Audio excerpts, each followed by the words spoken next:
Well, happy Friday, everybody. Just out in the yard here. Figured I'd do a quick video. It's been a while since we've done anything about the garden here, but we're going into, I guess we call this a second or fall season planting here. Not too much has changed, but we'll have you take a look at what we got going on.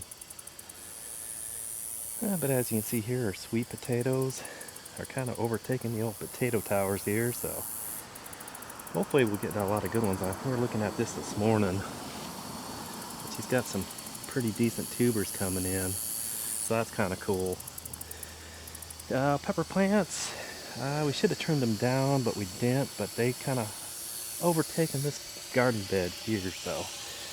And we've been pretty much peppers all summer long. We're seeing how far. I think we're gonna let them go this fall, just to see what we can harvest off of them. Look at that big spider, getting a little vicious there, buddy.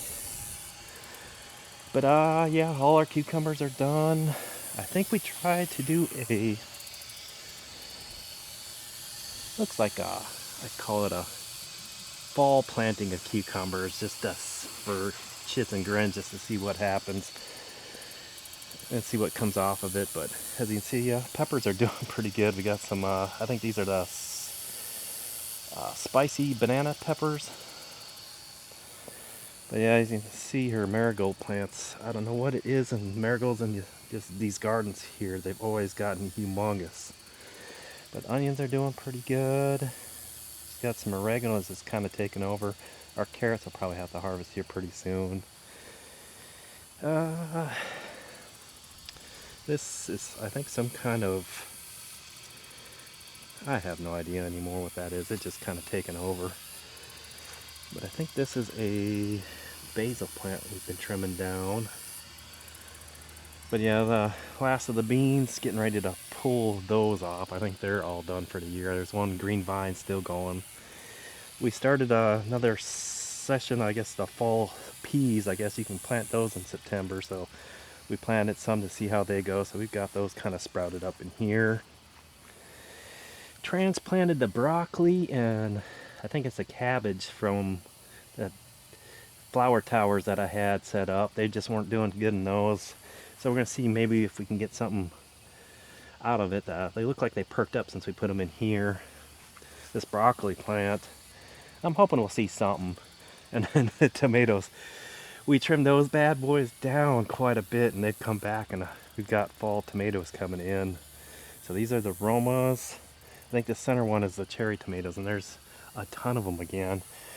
The beef eater, I was getting kind of worried, but we've got some sprouting up. So this is the first time we've ever done fall, I guess, tomatoes. So we'll see how that goes. And we're gonna have to trim this up. Like I said, these tomato plants, for some reason, in these flower beds with the self-watering system, it does something to them. I mean, they're huge. But yeah, slowly everything's kind of dying off, and we're just kind of experimenting, I guess, to see, I guess, what will actually grow in the fall, and maybe start doing some canning year round. Who knows? But we're currently just kind of watering the flowering beds here. I can see here I've got water running, so I gotta shut that off. But I don't know if I've explained this system. Probably have, but pretty much fill from the front here, and you've got 2 drain holes in the back. When it hits its max filling point, it's done. So, I mean, it's virtually impossible to overwater these plant systems. So yeah, just Friday morning stuff, just watering plants and having fun. But anyways, oh yeah, I'll show you asparagus is another thing that kind of gotten crazy and unruly. And the good thing about it, I guess they say the first year you don't get anything to harvest. But we've had some pretty small shoots that I've been kind of snapping off here and there and trying them, and they're pretty good. So we'll see. I think next year, they say 2 to 3 years before you can start harvesting them. We'll see. But I mean, we've got sweet potatoes galore. She's planted them all over. She had so many sprouts this year, so we'll probably have like 200 pounds of sweet potatoes to get rid of. But anyways, you guys have a good weekend. Enjoy your Friday, and thanks for spending a little bit of time out in the garden with me.